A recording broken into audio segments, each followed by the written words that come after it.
going to quickly begin with all the introductions of all the panelists that we have on stage today. So going in no particular order, I'm just going to start with Professor Maheshwara Chaitanya, currently the chairman at Amrita Vishwa Vidyapeetham. He has taught over 15 years in the computer science domain. He's also the contest director of the world famous Olympics of competitive programming called the International Collegiate Programming Contest. He was instrumental in bringing Amrita to the top of the globe in terms of universities, with a huge participation of students from India. He has also been awarded the Asia Distinguished Leadership Award in 2018 for his 10-year service in uplifting the programming community in India. We're extremely honored to have you here with us, Professor. Moving on, we have Mr. Anil Kumar Nair with us, currently the Director of Admissions at Shiv Nada University. Mr. Kumar has over 23 years of experience in the education and training domains, including K-12, higher education, vocational training, and skill development. Mr. Nair draws from his vast experience over the years in top organizations such as Citibank, NIIT, EC Council, Tata BSS. He's managed various roles in operation management, customer acquisition, product management, the go-to-market strategy functions, and institutional alliances while working in these organizations. Thank you, and we're extremely honored to have you here with us, sir. Thanks, Raghav. Next, we have Professor Arya Majumdar. Having studied at St. Joseph's College in Calcutta, he pursued his bachelor's degree in law from National University of Juridical Sciences, Calcutta, and his master's degree in law from Tulane University, New Orleans, USA. He began his career in 2007 with Fox Mandel Little, one of India's oldest and largest law firms at the time, and as a corporate lawyer, and set up his own capital practice, market practice with Desai and Devanji in 2011. Having seen the law industry thoroughly, he turned his attention to academia and joined the O.P. Jindal Global University in 2013. As Dean of Admissions and Outreach, he oversees the entire outreach program at JGU. And Professor Majumdar is also responsible for ensuring that JGU now ranks amongst the first 3% of universities globally. Thank you for joining us, sir. We're extremely honored. Next, we have Mr. Senthil Kumar, mission-oriented, adept at strategic negotiations, sales and business planning. Senthil's work canvas spans over 20 years. He specializes in business development, institutional building, and is highly proficient in marketing, management, partnership, and networking. In his current role, he's a senior director for business development and international sales for UPES and Pearl Academy, including strategy, planning, and execution. He also handles key relationship management with channel partners. He's been instrumental in spreading legal education awareness in India and has also received recognitions from the governor of Uttar Pradesh and the governor of Goa for his contribution in higher education. Thank you so much for joining us, sir. My pleasure. Perfect. And then we have Dr. Nitin Malik. He is currently the registrar at Ambedkar University. He has done his graduation, post-graduation with first class at both levels and a PhD, all from University of Delhi. He started his career in academics as a lecturer in the university department in 1990 in the field of anthropology, Faculty of Life Sciences. In the year 2001, he joined as deputy registrar at the University of Delhi, then was promoted to a joint registrar in 2007 and has a wide experience of holding senior positions as in charge of examinations, in charge of affiliations, personnel, legal and RTI, in charge of academics and academic coordinations. And he has vast international and national exposure of higher education at national levels and international countries such as USA, Switzerland, and France. Last year, he was also honored with Mahatma Hansraj Samman Award for his notable contribution in higher education to society, conferred by Hansraj College, University of Delhi. Thank you so much for joining us, sir, and it's great to have you. And last but not the least, our moderator for the day, Mr. Parikshit Dhanda. I don't think he needs an introduction at this point, but I have to go ahead. Professionally trained at Harvard with over 2 decades of experience today. He is known for his enthusiasm and energy that he exudes, and we can see it today right in front of us. He's trained over 2 million students and impacted lives all across the country. Thank you for joining us here, sir, and over to you. Thank you, Raghav. I welcome all of you on behalf of Mindler. And of course, first of all, I welcome my esteemed panelists. Dear friends, I'm made to understand that today we have amongst us students, teachers, parents, counselors, and of course, school administrators. All of you who are listening to us, I promise that a lot of thought has gone into getting these esteemed panelists. Now, let me share something with you, okay? They have been introduced to you. However, when you talk about board exams, post-board exams, the impressive list of panelists here, they come and they are representing universities where we are looking at straight away admissions being given on the basis of merit, merit meaning 12th class. We also have amongst the panelists where the universities are giving admission on the basis of entrance exam, their own entrance exam. Plus, there are institutions who also evaluate students on the basis of IIT mains result, right? We also have universities amongst us where profiling is looked at, interview. So therefore, a lot of thought has gone into collecting this distinguished list here. Next is during the course, we will be looking at few areas. For example, what are we dealing with? People are calling it a catch-22 situation. So therefore, we will try and demystify, also discuss as to how complex this situation is. We will talk about a lot of things. Please be with us and let the magic begin. All right, great. Arya, let's start with you. All right, and then I'll go to all my panelists. Okay, your initial comments, Arya, on what are we dealing with? First, let's talk about what are we dealing with. Arya, over to you, please. Thank you, Parikshit. And as always, I will begin with a caveat. What I say, you may not agree with, we may disagree, but I will defend your right to disagree with me. Many of the teachers, parents, students that I've spoken to over the last couple of weeks, they are obviously in various stages of relief, denial, confusion, anger. And every student I'm speaking to is saying, I have mixed feelings about this. But as looking at it from a higher education perspective, looking at it from as an educator's perspective, I would say that this is an opportunity. For long, we have lamented our over-dependence on board exams. Okay.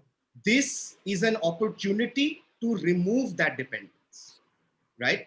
Now, you're absolutely right. There are many universities that take into account, students on various issues. I mean, it could be board marks, it could be their own entrance exams, other entrance exams that are nationally held, some do profiling, right? But irrespective, there always will be that one little, niggling thought कि शर्मा जी का बेटा को 98% आया, मेरा बेटा को क्यों नहीं आया? Sorry, my Hindi is terrible. That's okay. Right? That's okay. So what this does is it removes a dependency on the board exams. It allows us to think beyond the board exams, think outside of the box, and see the board exams for what they actually are. They are an eligibility criteria. That is why they were created. Okay. Right? I get so if you will allow me to continue, I mean, for just one more minute. Yeah, sure. The board exams were originally created and they have a very dark colonial past. Think about it.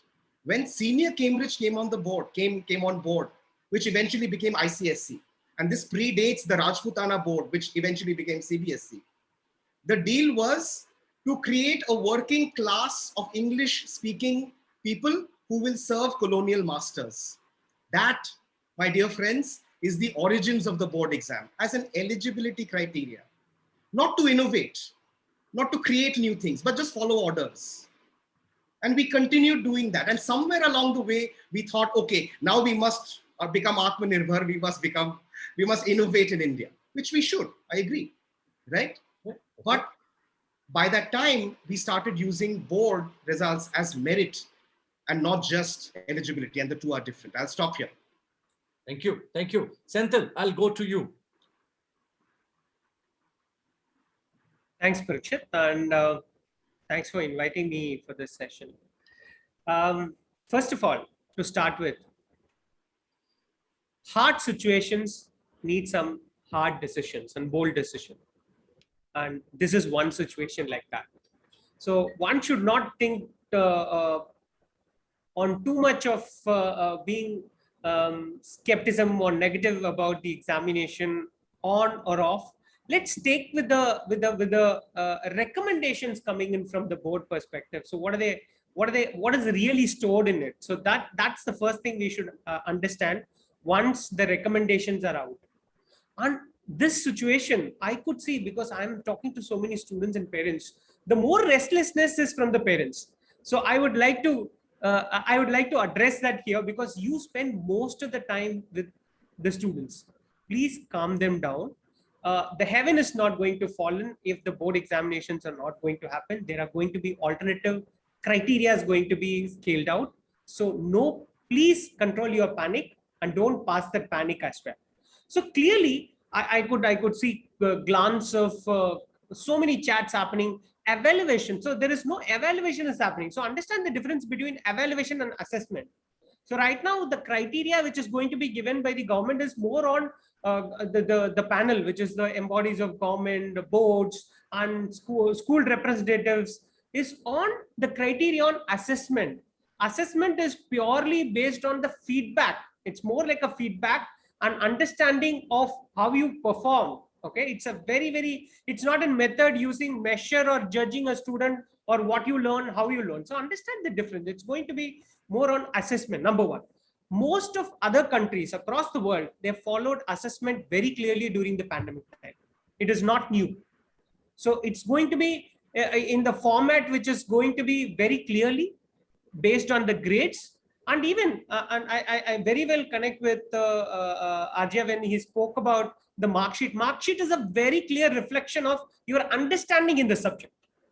So that's how higher education institution views it very clearly. It's your understanding in the subject, nothing beyond that. Okay. Thank you. Dr. Nitin, now you come from Ambedkar University, and therefore, so which is purely looking at 12th class marks, right? Which is merit. So we'd love to hear from you. What are your thoughts? Yeah, see, this has already been talked about by my previous speakers. This period has been a very unprecedented time, where we have seen so much of stress, anxiety, mental pressures, depression, and also the distress among the people over here, and especially to the students, because this is not a immediate phenomena which has come, because first wave was there, then another second wave was there. Students were preparing for their board, they were not clear. But under the circumstances and under the present conditions, when the decision has been taken for not conducting the board examination, and there will be an assessment basis grades which has been notified. So we should all see the silver linings to it, like with the present condition, and as said by Professor Arya also, we in the higher education especially, because it becomes when we come out of the school, so it is an exit system, and we enter into the higher education, it's an entry door to an higher education. So there has always been a debate amongst the educationists, even amongst the stakeholders, that does this 3 hours of examination, board examination, determine your criteria for life, that you are a knowledgeable person? Just 3 hours of system that is an into it is always a tag to it. So this has always been a debate, and rightly we are approaching somewhere where we are going on to the true knowledge aspect of the assessment criteria which the CBSE is going to give. So there's a big committee, now 12 members are working on it, and they will soon be giving the criteria. So as rightly said by Senthil also, that it's not an evaluation, please mind it, please make the point, it's not evaluation on a 3 hours examination, it is your assessment of knowledge.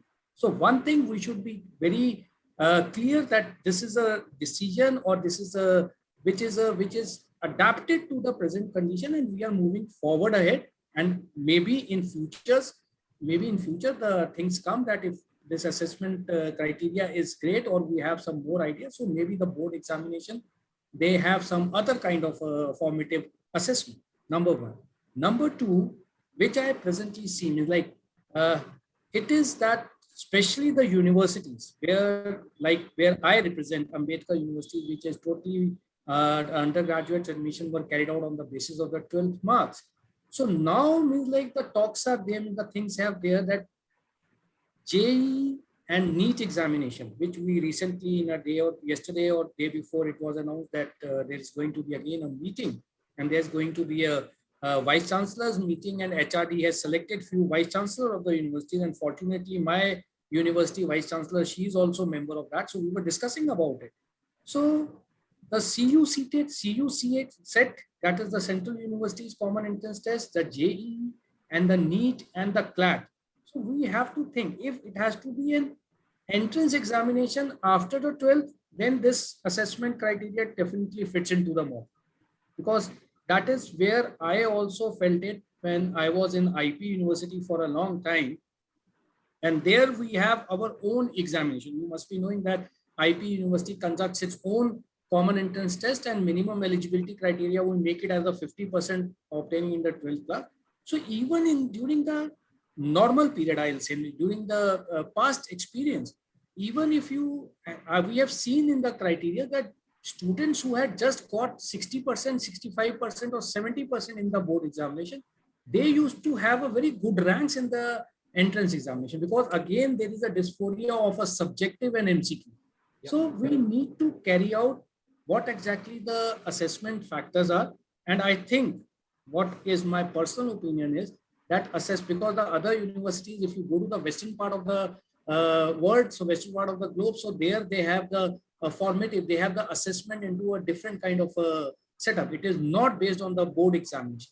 So if CBSE comes out with the criteria which is purely fit into model, maybe everybody may not be happy on that, and that is why they have given another choice, that the students who are not happy with the criteria, they can take the old system of your examination later. So let's see. And as you said, as Parikshit said, it's a 2020 catch, it's a magic. So let's see the magic begins and we get the assessment. Done. I'll come back to you. There are a lot of areas where we need to discuss. Okay, a lot of insights we need to have. Anil, my friend, over to you, please. Hi, thanks, Prakshit, for this forum to be attended and all. I think I echo the same sentiments what my previous panelist has said it.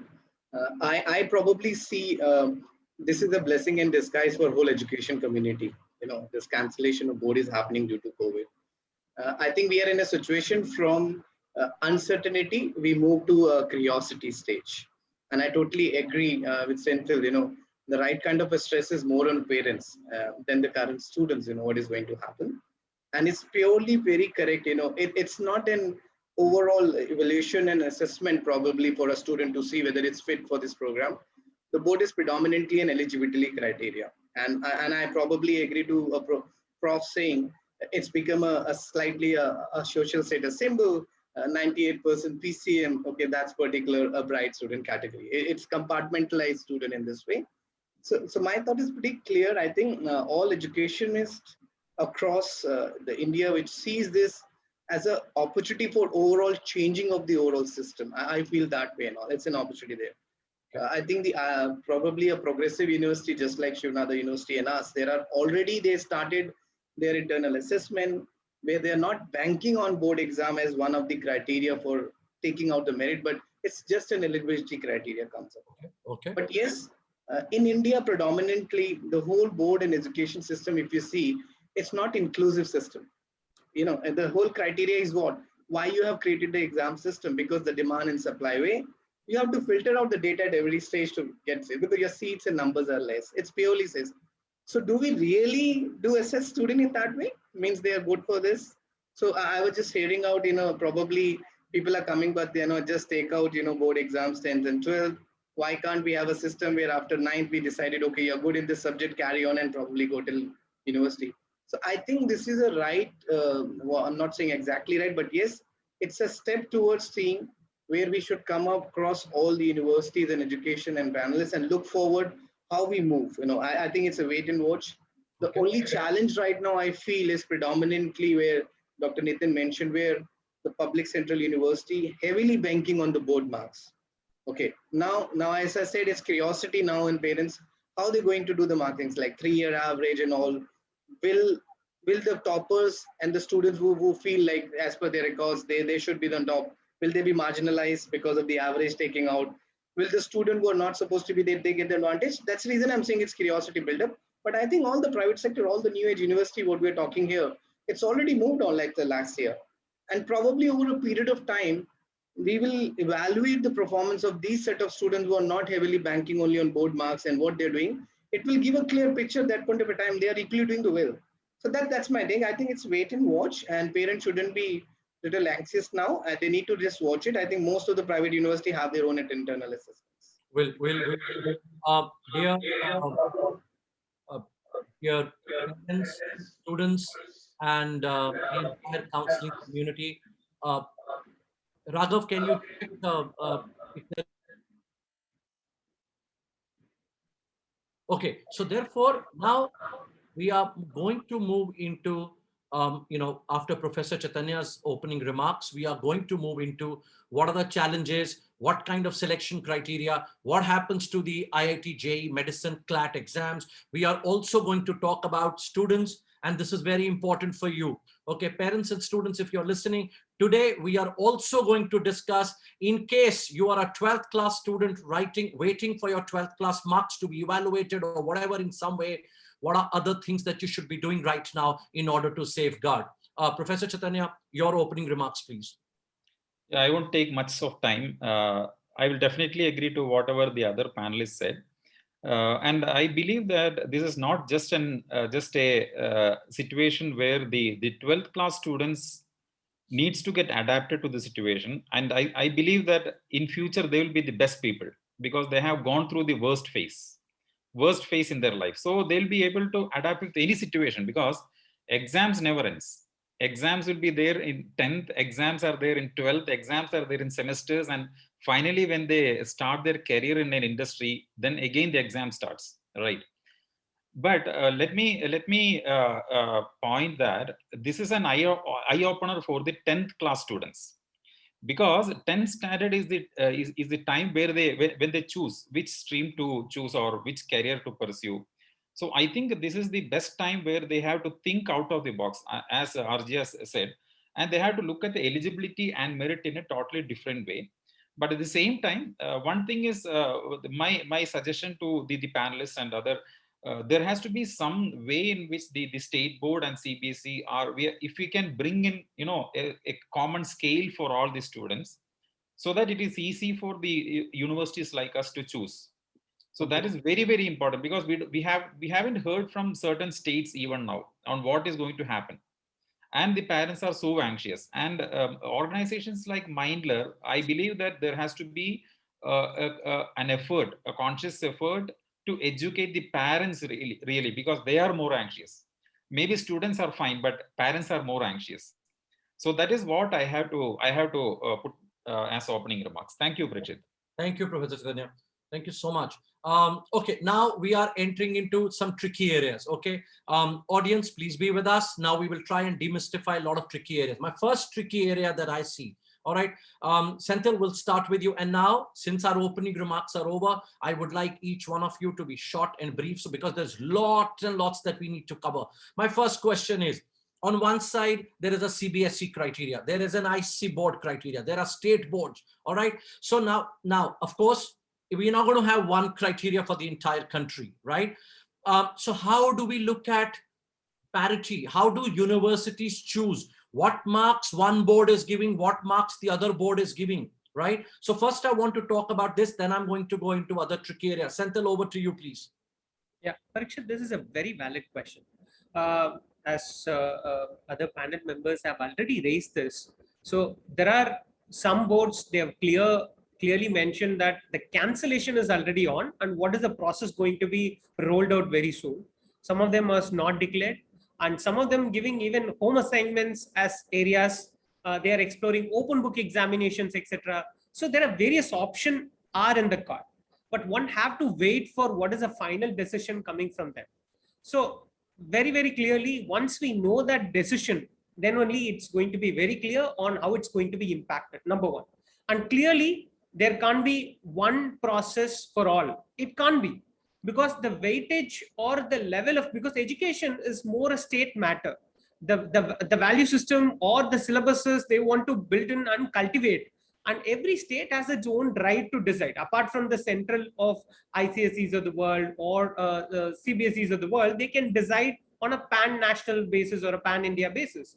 But here, they have to root it through so many bureaucratic method in terms of state boards, etc. We all know that they even some of the time they do outdated syllabus as well. So the process has to be defined. Only then we can say that. But at the entry level for a higher education perspective, when I see the mark sheet, we don't differentiate between a state board marks or a I don't differentiate between a state board mark or a CBSE mark. At the end of the day, it's a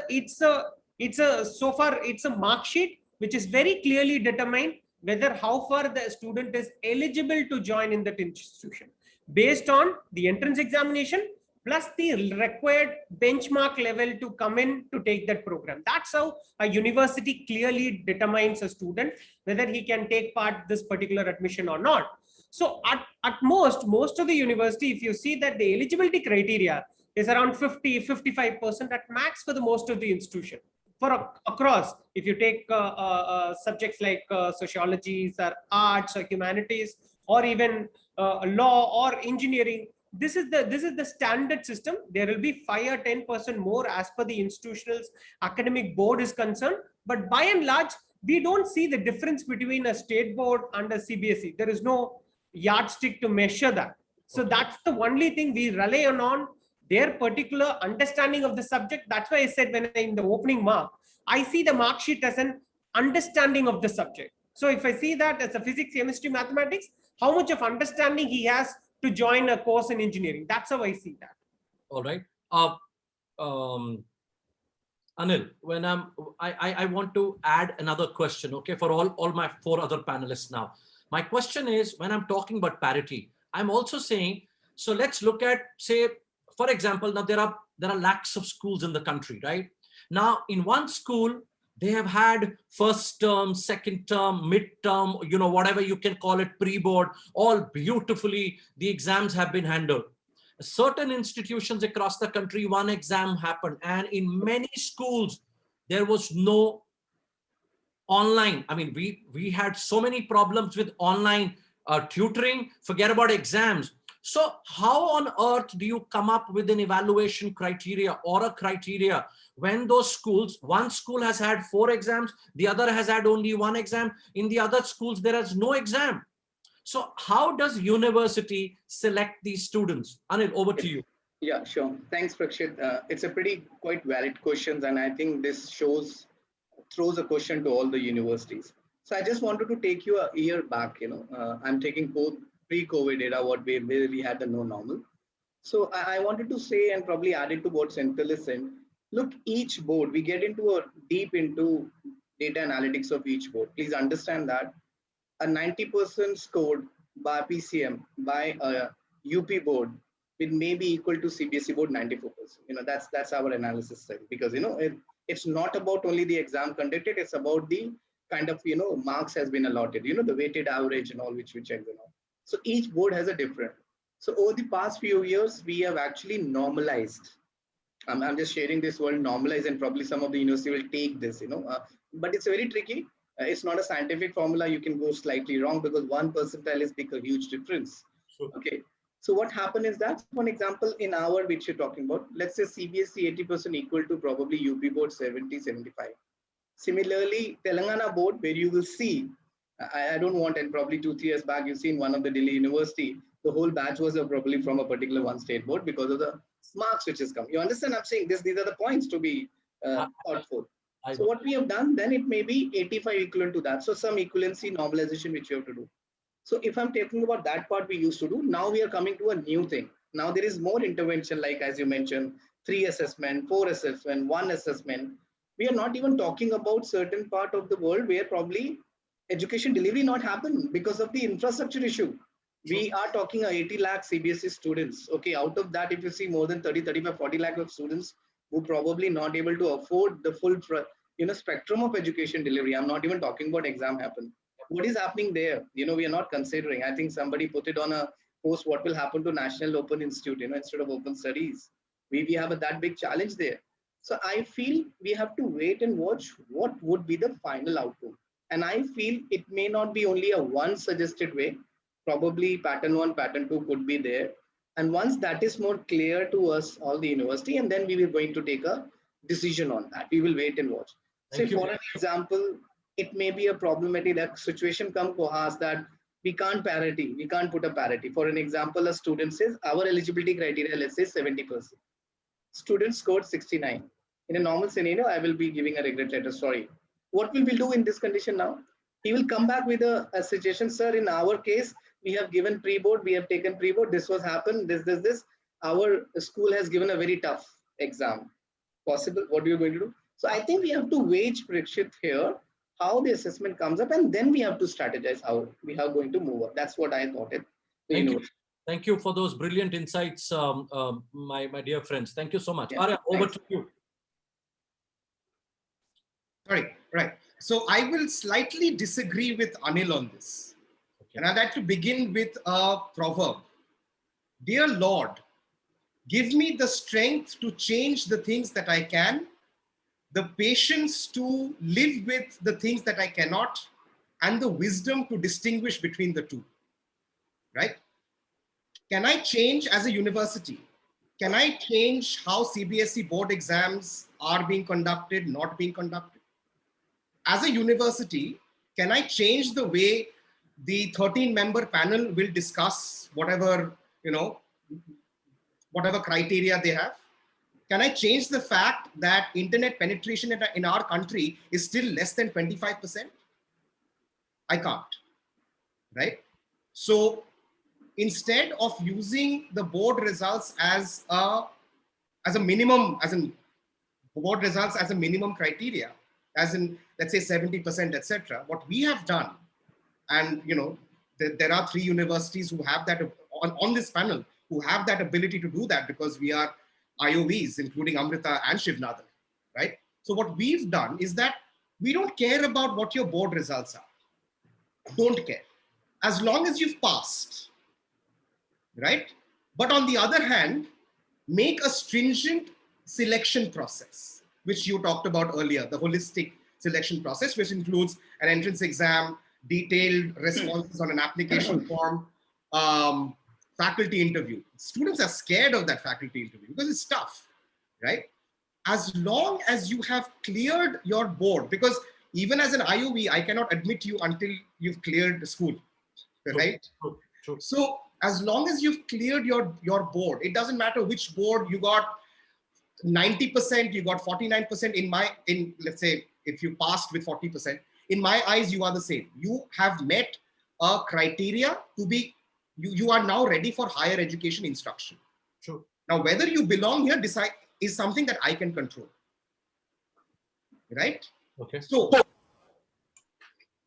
in my opinion, in this kind of a scenario, and I will say this from the perspective of a lawyer, no matter what criteria CBSE, ICSE, state boards come up with, you can bet your bottom dollar there will be 500 lawsuits across the country 1 week from then. Completely. I don't want to get into that. I don't want to wait for that. So I've just said, boss, clear your boards. I don't care what percentage you get. Come, I will decide whether you are worth it. Right? Arya, if I can add something to that, and Dr. Nitin and Professor Chaitanya, I would like you to take this question also. Okay. Now, when he said, "I want you to pass," okay, you pass. Arya says, "Come back to me." Now, I am asking a question here. The question is it fair when we used to, as Anil talked about, in the good old days, when we used to go and write your board exams, we could not write the board exams in our school. We had to go to a different school. Why? So that there is no bias, no influence. But today, if I am the head of the institution and I have been given the responsibility, we don't know, this is the criteria, you create that, give us the marks. Are we not looking at the possibility of bias and influence now? Absolutely. Now, that's a very, very strong chance. I'm sorry. So where is the control? The control is with me. It's my choice. Now, I'm saying I am hoping that all the education administrators in schools will be above board. But is there a guarantee? So what about influence, bias? Dr. Nitin and Professor Chaitanya. Dr. Nitin, let's start with you. Yeah, as Arya was saying is, so now I also become a devil advocate. So he was sounding on that. So I become a devil advocate and I add into it. I add to what Prakshit has raised. See, anything which is decided, the rules of the game are pre-notified. Then only we come into OK.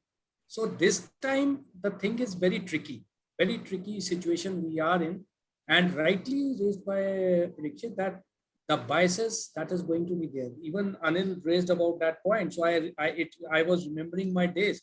I was member of the Delhi University Admission Committee when this case was also discussed over there.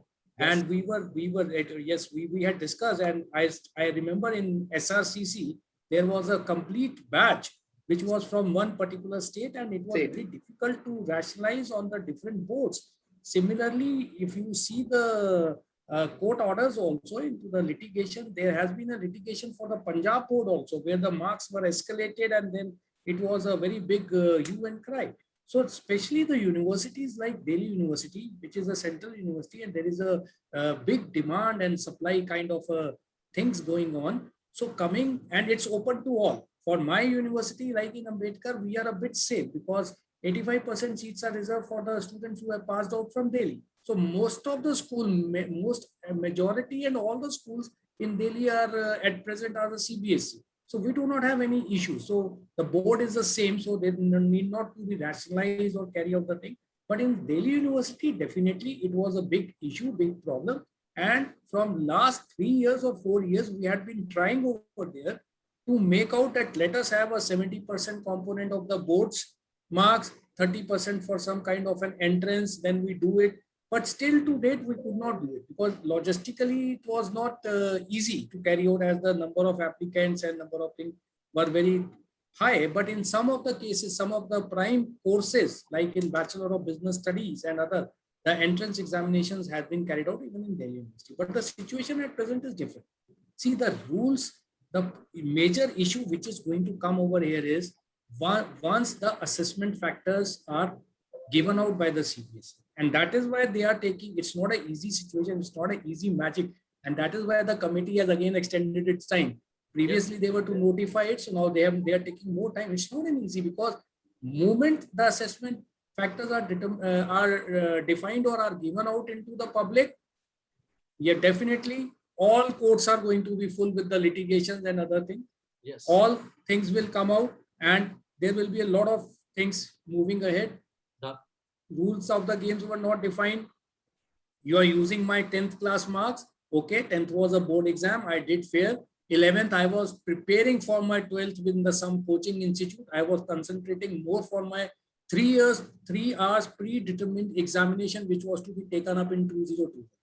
Even for the last year, 2020, when the board examination of the CBSE happened, I will put it over, and most of you will agree on that few of the students, they had their all examination conducted. There were many of the students who had their 1 or 2 examination which could not be conducted, and average marks were given. And that is why the situation became very dicey for the admissions. So I personally go along with what Professor Arya says, and even with my experience, I'm not, see, I am in a public university. If I make any statement over here, so I am making it as an individual over here, that I go with that yes, I know these subjects. These subjects I have studied. I know about this subject. My passion is to go further in a higher studies. And I have a certificate that yes, I am cleared by the board. Now let the university decide on the criteria. How do they merit and figure me out into the admissions criteria depending upon the availability of the seats. So that should be there. But one thing is there. I come back to Anil and Arya before I hand it over to other. The major concern is at present not the students. I have been also talking to many students and parents. Students are a bit confused, but they are looking forward. They are moving ahead because they have been adapted, like Chaitanya said about it. So they are very fast adapting. But the issue is coming majorly with the parents. Yes. And they say, no problem, CBSE is not carrying out any examination, study for your entrance examination. You have to take an admission. So kindly, from this platform of Mindler, I will say that we need to counsel the parents. We need to tell the parents, don't panic, don't create a situation. Heavens are not going to fall, because we ourselves have seen a long experience in education that students who are 90% in board after first semester or second semester, they also drop out. The students who is an average student, they also perform very well after getting into a university zone. So things are going to, what is coming is take ahead. Thank you. Thank you so much. Professor Tatanya, in addition to these comments, a quick question. Okay. And now we had to cancel the boards. Now we are not debating on that decision. Of course, health of the students was more important. We agree, right? We agree. But what I'm asking you is, you take a lot of students through IIT main score, right? Now, main exams have not happened. April, May cancelled, and IIT Advanced has been pushed to August. And of course, we don't know when. My question to you is, what if IIT exams don't happen this year? What if NEET exam doesn't happen this year? How will you onboard medicine and professionals and engineering professionals? What criteria will they come up with? Because you can't say, and I'm sorry, I'm playing devil's advocate. You can't say, excuse me, board exams have been cancelled because there's a risk to the health. But hold on, JEE and NEET will happen. There is no risk. How can risk when we are still waiting for the third wave to come? So my question is, what if engineering exams and NEET exam doesn't happen? What are we looking at? Professor Chaitanya, over to you. I know you don't have the answers, but I'd like you to comment on that, please. Okay, so in between, you gave a hint that third wave is on the way. So coming back to, whatever Anil said is the present, and whatever Arjia said has to be the future. Because the institutions, especially with the eminence tag, IOE tag, they have to decide, or they should be given the power and the freedom to decide on how I select. Okay, and again, back to the point which we were talking about, passing the board exams. See, passing the board exams is just an eligibility. Right. Because that is how the UGC has set up the entire academic structure from the student point of view. So if they change it tomorrow, fine, but still we will go with our own evaluation pattern. That is the first thing. Second thing is, as you rightly pointed, see, our main campus is in Coimbatore and is in Tamil Nadu. And you well know that Tamil Nadu doesn't have entrance exam. And there are a lot of students who want to appear for JEE, but there are other states where they have a lot of coaching institutions, and there are a lot of students appearing for the entrance, and they just crack like that, entrance like that. But with my own teaching experience, what I have seen is, those students who come from the states like Tamil Nadu, they outperform in academics. Rather than cracking, they have better performance in academics. So looking forward for the next maybe 10 years, and as everybody would agree, we have to take this opportunity, this opportunity to change the entire system, where there's a fair type of evaluation across the boards. And there has to be some freedom given to the universities and colleges, so that let them come up with their own way of evaluation. And as Dr. Nitin said, we are also, for some programs, for example, our mathematics programs, we are even considering the marks scored in 10th board, because 10th class is a major turning point, as I said, and they would have been serious. And the last whole 1 year just washed away. And we know that how the classes were happening. As Arjia rightly said, there is no internet available, there is no online classes accessible. So all this created a lot of confusion. And let us look towards the future and how we can change the entire system.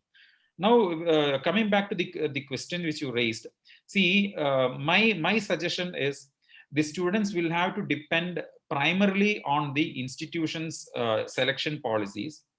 And I'm sure that even Anil will agree, because they have their own entrance test. We also have our own entrance test. They choose, they select the student through JEE or SAT. We also have. So what is the right or immediate action? The immediate action is to make myself more and more competitive as a student, and try to opt into multiple institutions, and they have a list, and accordingly they move ahead. There is no other way, because if we start discussing about how we face, there will be no end to it. So the only way is, I think Mindler can play a vital role in this regard. the only way is to find out the selection criteria or selection process for different institutions and see how far you can perform, give it a try rather than brooding over the future and what have happened in the past. So give it a try and knock the door, and definitely it will be open. That is what I have to say. Thank you. Thank you. Now I need quick 30 second or 45-second responses from all of you. Okay, the question is, good old days, we all used to have our own entrance exam selection criteria. The government said, no, I'm sorry, thank you so much. We want to dismantle all tests, 15 tests, 20 tests, and have one test. All right. So the entire country should come under one umbrella. One engineering test, one medical test, one law test, one this test. But hold on. Now we are saying we're not in a position to conduct this test because of COVID. You can't have a national test. So we again have to dismantle the system. Let's go. Okay, let's apply to this university, this university.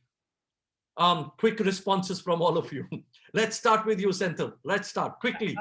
Parikshit, even this was planned in the card for a very long time, but never able to get implemented, even in the state level. So if you talk about successfully to an extent, successfully one state which did it to an extent was Karnataka. To an extent, they did some model with a private institution getting together. It's called Comet K. So rest, not even any of the states could try to manage, and even if they could manage to do, it's very hard. So clearly, with the private institution, government emphasizing on the examination becomes very, very less, because until unless we use large scale of technology and AI based methods to conduct an assessment, it's not going to happen. So I don't see this is a possibility. Number one, private institution has certain liberty to execute their own criteria. That's why all of us, most of us in the private university segment, we have our own admission criteria and rules and regulations to play, which is a clearly defined rule, and which is clearly out in the public, and people know that how the system works in. So I don't see nearly this happening in the future. It's a very hypothetical situation. I don't see. Thank you so much. I'm sorry. You'll say, Parikshit, what are you asking us? But please understand, I'm just thinking. Okay, Anil, over to you. Quick one. So Prachita, somewhat I agree to Senthil. I don't think so it would be possible at that current circumstances. Though if you see, the NEP was envisaged with the common entrances for all across. Yes. We are running, just like a parallel economy, we are running a two parallel education system in India. And private sector in all sectors, not only in education, is a very pivotal role to play. When we are talking about, all institute of national importance, which is your JEEs, talking about IITs, IIIT, NITs, and all the public central university, they run on a typically, on a different sectoral system of admissions and all process. Similarly, private sector has their liberty to conduct. I think at current circumstances, we cannot come up with a solution because everything is dealing with the mass. We'll be dealing with a huge population of students. Yep. Unless and until you have dissects into a smaller problem, you can't resolve this. And I think it parallelly, each institute, let's say, I just want to add what Prof. Majutta was saying.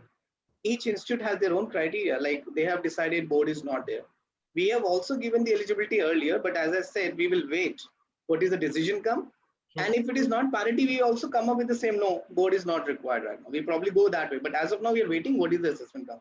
So I think parallelly it will run. It cannot be decided with one common entrance. It's not possible at current situation. So can I say that, okay, I'm sorry. Oh my God, I'm making a big statement. Are we saying that 12th class board exams, and we don't know, the world could be totally different? Whether are we debating that we don't even know if the entire infrastructure could be dismantled in future? Are we, Dr. Nitin, are we looking at that? Maybe a possibility even? I don't think so. It's like I don't think that entire system is going to be down, because somewhere we have to make a criteria and parameters to come out from a school education to a higher education.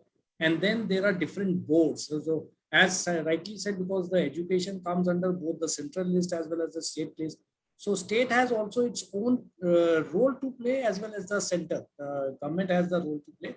So it's not an easy means, like we have a system of the a defined system. So it's not going to shamble it out like a pack of cards that this situation has come. But at present, we are in a situation. But yes, we are looking forward now. What I initially opened up with that even in our system of in the normal period, pre-COVID period, when the system was going on, we always had a debate about the examination system, the entry and exit, that this 3 hours is going to determine the entire thing. So is it okay that 3 hours has to be carried out, or it has to be based on certain assessment factors, different components? And that is why I simply find one solution. We don't have to panic in this situation also what we are in today. Let the criteria be decided. Let they have a certification of the marks, which I said that, and we all agree that, yes, I have studied physics, I have studied chemistry. And we have seen that if a student who has studied physics can also perform well in history and can also perform well in sociology or psychology. So it is only the basis of the understanding of the your knowledge and getting the creation and innovation. So what I suggest is let the criteria be there, whatsoever criteria they give it. And universities are all basically, if we see the definition of a university, so conventionally also it's all autonomous bodies. So let them take a call on that. Let them find out what is better. Today, you will be surprised. I mean, this is totally away from what I am talking. We are discussing 12th class over here. Today morning, we were discussing in the meeting about the admission to the PhD program. And there, one of my professor, he raised a very valid question. I'm just giving an example. When he said that we are going to take an entrance on the basis of the multiple choice question, MCQs. So he said, we will ask, and for the subjective portion, we will ask the students to make a type on the template given on the computer. So I said, why type? We will ask them to write it down and put it on the upload on the computer when we are doing an online examination. Okay. So he said, no, then we cannot analyze the plagiarism. So see, this is where the situation is going. So education is not, this is just a step deviating from the 12th class, it's at a higher level. But what I am trying to say is, I totally go ahead with let the university decide whether they will have a simple criteria that yes, these are the people who have come out of the board. So now different parameters can be adopted by the university and they can easily do it as an autonomous organization. Thank you. Arya, over to you. Now tell me, today we are struggling, okay? We are struggling with 12th class exams being cancelled. And then of course we are waiting for the criteria. The criteria could be, I'm going to look at 10th class, 11th, 12th, or 11th, 12th, or 12th, or whatever the criteria the boards come up with. Now, I have a very specific question to all you universities here. If you are saying, Parikshit, there's a chance, we'll wait and see as to how the criteria is, there could be a chance of bias, parity, and so on. So how are the universities safeguarding themselves? Are all of you kind of looking at an interview, a short test of your own? Are you saying, despite your board marks, I'm still going to be wary of your board marks and I will do some sort of a dipstick on my own? Arya, over to you, please. And then I would want quick comments. Yeah. Sure. Thank you, Parikshit. Now, so this sort of ties in with what I mentioned earlier. I don't really care about board marks. What I do care about are my applicants' responses, very pointed questions in my application form, which is online, following which they will appear for an online proctored examination where artificial intelligence is looking at the student while they're doing the test. They will also be required to put in a statement of purpose, which they can plagiarize, not a problem. But the one thing they will not be able to plagiarize is that faculty interview, right? Now, if I'm sitting across the computer screen and asking the student, let's say one question on what is your opinion on the Israel-Palestine conflict? Let the student answer, point blank. No right? amount of training. I will do that with each and every applicant. Thousands of applicants, I will do it with each of them, right? In that sense, even if the present setup of board exams and entrance exams is upset in the short run, and I'm mentioning this in the short run, at least some of us universities can safeguard ourselves using our own metrics, as Anil, as Maheshwar we have discussed, in an earlier round. Back to you, Parikshit. Thank you. Senthil, quick word from you. How's your university safeguarding, or what is the criteria that your university is looking at? See, Parikshit, very clearly, it's based on first step is the application, followed by our own entrance examination and the interview process. Subject to subject, it varies. So that's the common system. Already, several thousands of students have already got admission, provisional admission so far. So our criteria is very clear. So criteria is you have an eligibility. Eligibility is very standard, 50, 55 marks in class 12.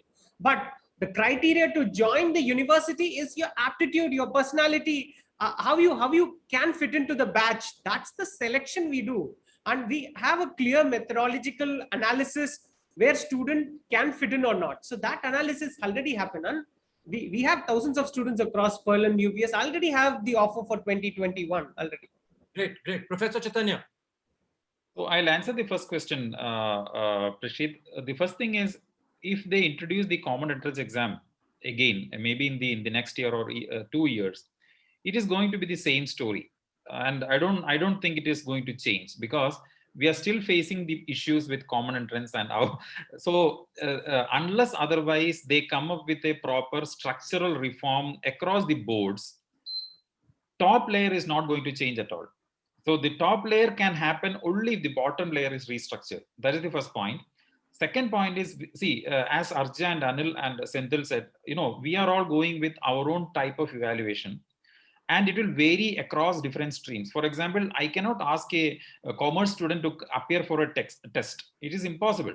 So we have to depend on the state culture. We have to depend on how the local people are, well aware of the internet or tech savvy. So those things matters a lot. So we have a different type of selection process for different programs. As I suggested earlier, a mathematics student, a science group student will be ready to take a proctor test, but may not be the same with an art student. So we have to have different criteria, because ultimately, as private institutions, we want our institution to grow.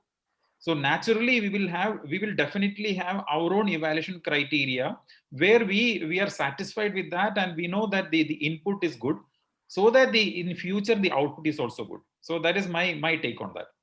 Anil, I know that you also conduct your own tests, right? So is there anything else, anything specifically that you are looking at this year?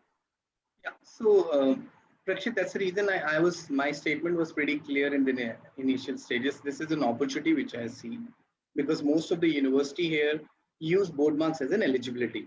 And we have a very predefined, not now, since the inception of Shivnada University, we had our holistic aptitude test, SNUSAT internal 3R, where the 2R is pretty common, scientifically designed. The next 1R is very specific to subject. A student joining a management program has a different aptitude towards a student joining sociology or a new age program like BA research in international relations. So we also have the same remotely proctored, that same artificial, I think we use the same partner in terms of conducting the test. And very important, more than intro, we call it faculty interaction. Right. I believe, the university from our side, we take it as a short marriage. It's the right kind of a marriage, right? Maybe the courtship is only for 4 years, depending on the program. So the faculty interact and they handpick student, if the mindset is really correct, student has the potential and aspiration for a program, definitely it matches. So we do a faculty interaction and with the same application process. Board marks is just an eligibility. And as I said, everyone here, if we are not okay or correct, like we feel there's a lot of bias, there is a lot of issue, I think university will take a call, okay, this is a 0 year for board. We will go with because our first provisional offer letter means we have selected through a very stringent process and very well structured. So we are pretty okay with anything which will come. That's what is pretty clear. So we are on a great wicket right now. Thank you. Dear participants, something very important now. Our private universities and institutes of eminence, and of course, all of them, they are very nicely placed. They have their own evaluation criteria. They have already screened thousands of students. They have already offered admissions to thousands of students. Okay, so great. Dr. Nitin, coming back to you. Okay, I know your smile says it all. Parikshit, if they are all sitting pretty, what are we doing? My question to you is IIT JEE, NEET, CLAT, NID, NIFT, every possible exam is yet to happen, right? And of course, there it has to be a process. I completely accept that, understand that. And there is only so much of leeway that you have, okay, as a university, as institutions. So what is the way out? What is the way out this year? See, again, it's purely my own personal. I'll put my personal. Don't worry, views we'll on not that. hold you. Yeah. No. I'm not saying. I'm saying it's my only personal view. See the difference over here specifically and especially in the medical professional program is totally different from the other program. Means like this is my own personal experience because I have handled the admissions of the MBBS medical colleges. While in IP University, we were dealing with the Safdarjung as well as the RML hospital and other medical colleges. So MCI has its own criteria, the eligibility is there, and definitely we need the best of the best over there because of the demand and supply. And Tamil Nadu itself has raised, as Chaitanya was saying, I was reading in the newspaper also, Tamil Nadu state has already raised and that there should not be a NEET examination this year because of the conditions which are prevailing. But I feel that they will also come out with some kind of an examination. The NEET is going to be held. Maybe the session may start a bit late or something, but they will carry it out because the demand is very high over there and the number of seats are very less, and there is a very high competition for the NEET as well as for the engineering IITs and other things. I'll just add one thing over here. I was just thinking about it. See, this is a very good idea that we have an autonomous system so we can carry out with an interview, or we can have with the SOPs to be given by the students. We can understand their proficiency or their knowledge or their attainment of learning into a particular program. But there are certain programs like your design program, like your BDES and other professional program where you need a particular kind of an expertise as well as a passion or hand into it, what we call. So there we need to assess the student on the basis of that particular thing, and that is why we need to carry out some kind of an assessment over it, particularly for those programs. So this is, I'll personally say that they have to take a call. Now unlock has already been carried out, so slowly we are moving it. Maybe let's hope, let's cross our finger and let's pray there should not be a third wave and we come to normalcy or we carry out. So whatsoever time we have, the students should prepare themselves. If they are preparing or they are aiming for towards the NEET for the MBBS, they should go ahead for the preparations. Great, thank you. Now a very important question. Arya, go ahead, then I'll ask the question. Go ahead. I'm so sorry to be speaking out of turn, Parikshit, but I just had a thought that we could not carry out board exams as we have been doing for hundreds of years. Right. Why are we even looking forward to entrance exams this year? Right? And that's in the short run. In the long run, I want to pick up from what Dr. Malik said, that in the long run, we should not be, and again, this might come across as slightly provocative, can we move away from exams? Because it has been more than 25 years since my maths teacher taught me sine theta by cos theta equals tan theta. I have not touched mathematics for the last 25 years, but why do I remember that? Because of rote learning. And the other one was cot theta, right? The ulta is cot theta. Ulta is cot theta, yes. it's ingrained in us. And Dr. Malik and others may confirm. But the point is this. That's very true. But then see, we have to make up a system. We have to build up a system where the number of seats even in the medical colleges are also made equal to what the demand is. And then only we can come to that. You go to the western part of the globe, like there are parameters and things are totally different. Okay, I'm sorry, I'm coming in here because there's a very important question which we need to address, because if students and their parents and teachers, counselors are listening to us, this is very important. Is I am a student, I'm a 12th class student right now, all right? And this is what, 8th of June. I am made to believe whatever criteria the boards announce, I will get to know in few days. All exams in all likelihood will happen in July, August, September, right? So my question to all you esteemed panelists is, June, July, August, maybe September, 3 months, 2.5 months. what should I be doing? What should I be doing? Do I wait for my aspirational exams to come in, or do I have a plan B? Do I wait that I want to make it to an IIT, or do I say, hold on, IIT may happen, but have I blocked a seat in a good competitive engineering institution? So I'm saying, what should they be doing? Senthil, let's start with you quickly. Yeah, thanks, Parikshit. First of all, earlier there were many uncertainties for getting into higher education, right? From boards, then the national level entrance examination. At least one is shot down now, the other. So the purpose of shorting down is also to make the academic cycle in a continuous manner. They don't want to disturb it. That's we need to appreciate, number one. Number two, very clearly, the mindset of choosing a campus or a program, that has to be very clear. Most probably we do one of the tough choices there is choosing a campus, then a program. It should be other way around. Choose a program, then choose the campus. So normally that's the major learning I want to share to all the counselors and students and parents here. Choose a program. If you like a program, then apply that in handfuls of institution. Create your own option. Create your bucket list. Create your option.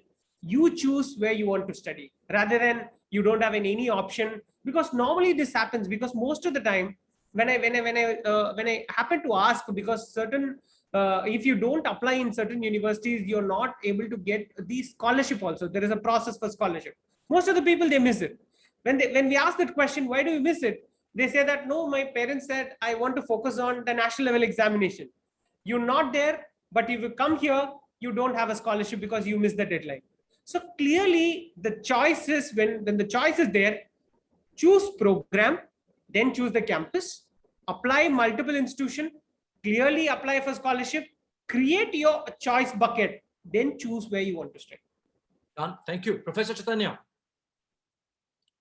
Yeah, first let me 100% or 101% agree with Arjia said.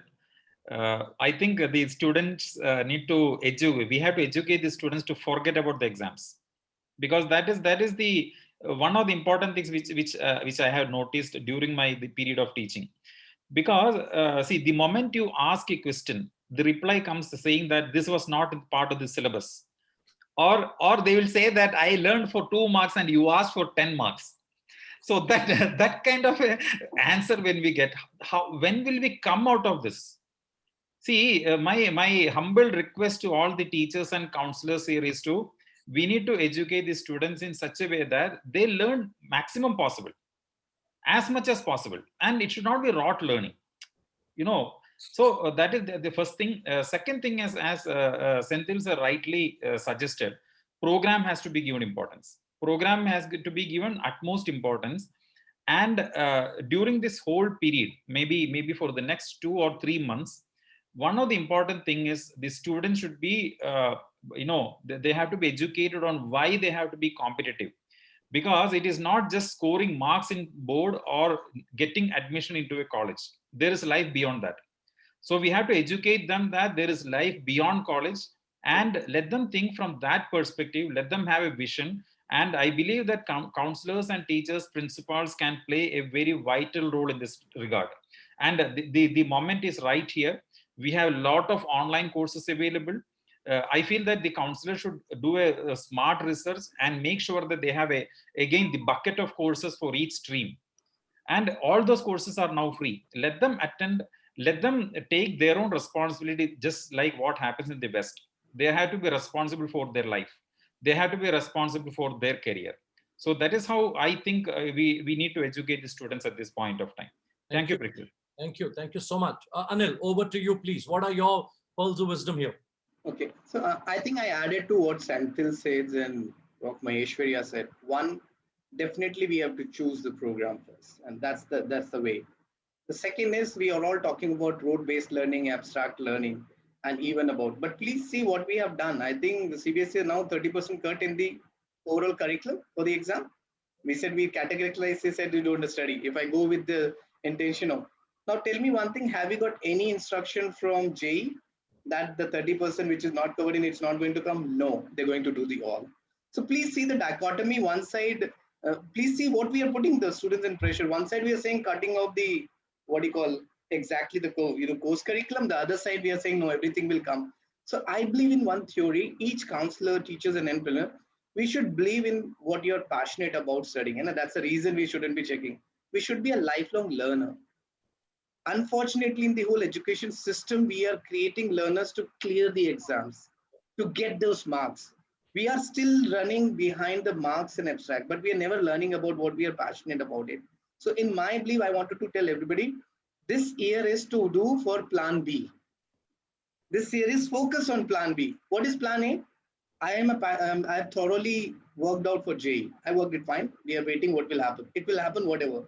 And I'm telling each panel here, we know 95% of the student knows I've given exam whether I'll score 75% PCM or 80.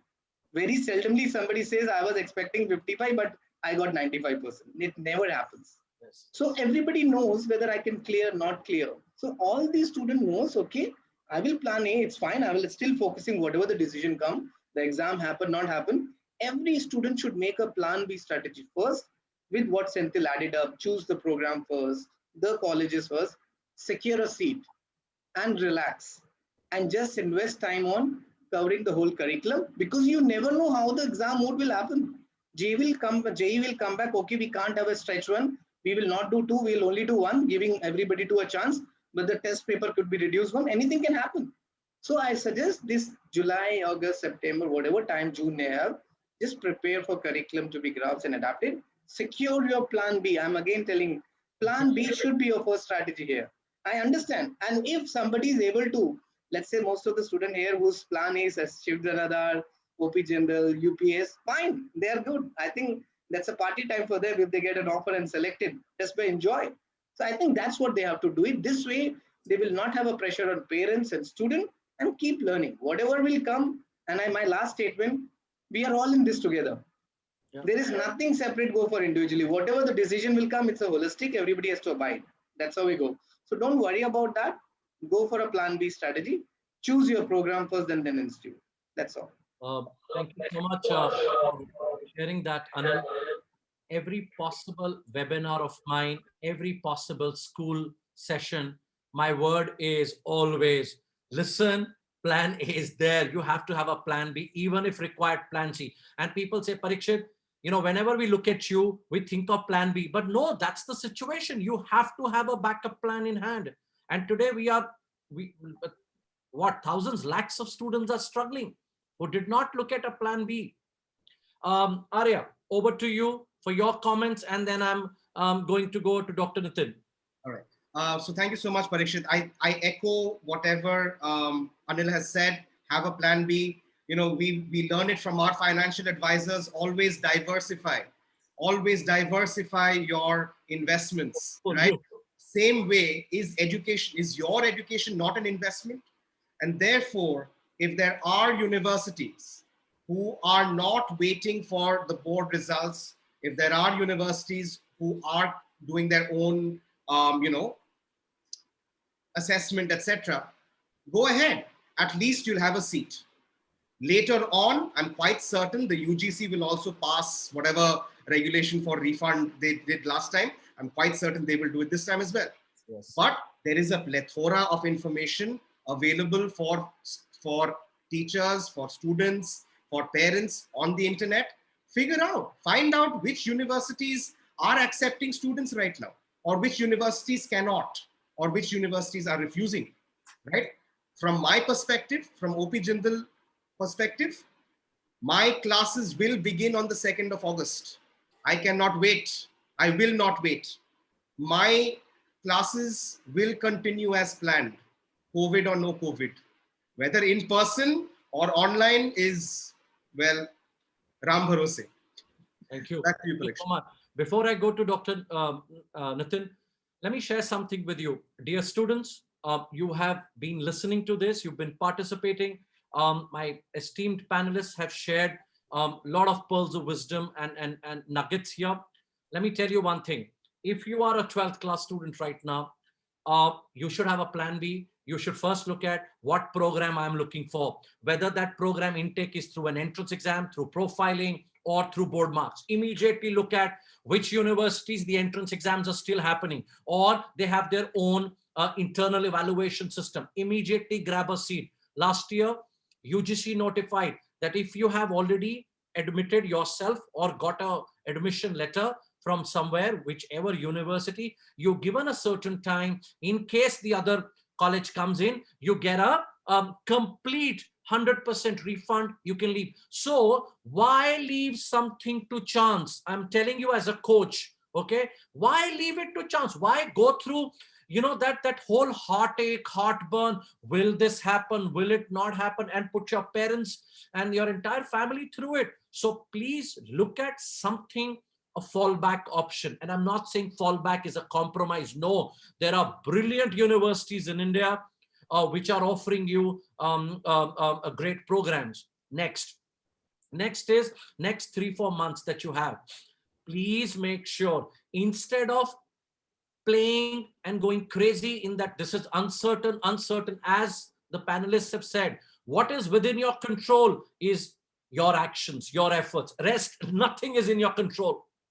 Nothing. So what you can do is please study, please focus, whether you're preparing for whatever. And most importantly, if a university is conducting interview, you should be in a position, communication skills, okay? Talked it out. Just few days back, we were training a student for an interview, and oh my God, I can't tell you. The student comes from a very well-known school in the country, and it took us close to 18 to 20 hours. Just prepare one thing. How would you introduce yourself? Can you imagine? That's what I'm trying to get to. Okay, Dr. Nitin, your last comments, please. Yeah, I totally go with what Parikshit has said and the other panelists have been saying. So 3 P's, which I always say, that is your passion, number 1, perseverance, and third, very important, is the patience. Be patient, be equipped, be on the learning side, and the sky is the limit. This your learning is not going to get wasted. This is a time where you can focus and carry out further what you actually want to achieve in your life. You have a time right now. See, that is why I said that I see a silver lining, because the time and the energy which you would have spent in giving the board exam and carrying out uncertainty, anxiousness, and all kind of things. So you have a time to think also about it. So that you can routine your life into it and can carry further. See, there is number of universities around. There are central universities, state universities, deemed universities, private universities, 1,000 approximately universities in our country now. And we have 40,000 plus colleges. So lots of, and this is a time now we are coming, we know the new education policy has also been there. So it's going to be a win-win situation for you. Universities are already offering, I see, I can vouch the number of universities where we panelists are from. I mean, like they offer computer science with sociology, they offer computer science with psychology. So identify your passion. Basic thing is to learn. And rightly said, this tan theta, which we studied long time back. So it is, we still remember tan theta is sin theta and all cos theta, sin square theta plus cos square theta is equal to 1. But where I am using it, I do not know, right? At present, where I am using, I do not know. And even the limits and integral or derivatives which we carried out, or what the chemical equation, reversible, irreversible. So this is all we are equipped with it. No doubt it has been there. And now where in practical life, what we are using is totally different. So as a coach, what Parikshit has said, and there I also see another aspect of what Mindler can also do. So you are the people who are the connect and interconnect between the students and the parents, as well as for the information. The information is also very important. Right information to the candidates is highly, highly important. Then apart from the WhatsApp university, which we have these days. So I always say to the student, don't go, like you will agree with me, all panelists, that when we are interacting with the student, so they have good rank, they have good numbers in a particular subject. But what do you want? I want CS, I want computer science. Why you want CS? You take electronics, ECE. No, I will not take ECE. I want CS. Not even IT, because CS gets a good package. And nobody knows that after coming out of the CS, I was in Triple IT Delhi as a registrar, and there I used to see it. Like what we are doing with the CS. So that is what the thing is, right information. The students have to be informative, and the role, the counselors and the teachers or the Mindler, people like Mindler or like the coach like Parikshit, your role is very important to give the right information to the student so that they can achieve their success. Thank you so much. Thank you so much. We are all trying our level best. And I must, excuse me, thank all my fellow panelists. You know, I must share, the entire audience is here. You know, the beauty, you know, and I'm saying it on an open forum. You know, whenever we have gone to our esteemed panelists across universities, you know, all it takes is a call. Hi, Arya, Anil, Senthil, Professor Chaitanya, listen, we have to do something for the students. The other day, at about 9:45 or 10, I got on a call with Dr. Nitin. I said, look, this is very important. We're getting parents and principals talking to us, the panicking. Parikshit, I'm in, let's do it. So what I'm trying to say is, if you reach out for help, help will be available. But the thing is, you'll have to reach out, my dear students. Whether you reach out to Mindler, whether you reach out to your own school counselors, your own teachers, principals, please reach out. Help will be made available. Someone remarked that private universities are very expensive. I'm sorry, it's a myth. And I'm saying it on an open forum. It's a myth. It's not, you know, private universities are expensive. Have you actually checked? Have you asked for what are the possibilities? Have you gone ahead and looked at scholarships, asked for financial aid? Have you, if you are a student who is capable, and I can vouch for tons of universities in the country, they will do something for each one of you.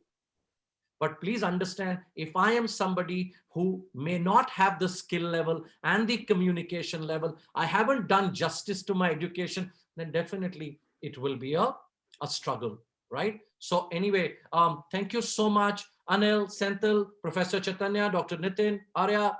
Thank you so much for being with us. And thank you, panelists. Raghav, over to you. Thank you so much, sir. And thank you to all the panelists who joined us today. I think this has been so insightful. I know we could go on for hours, and it's been so engaging in the chat also. And they've all been pretty satisfied. I can already vouch for everybody here. So thank you for joining us. And thank you, Parikshit sir, for moderating it so beautifully. That was so well done.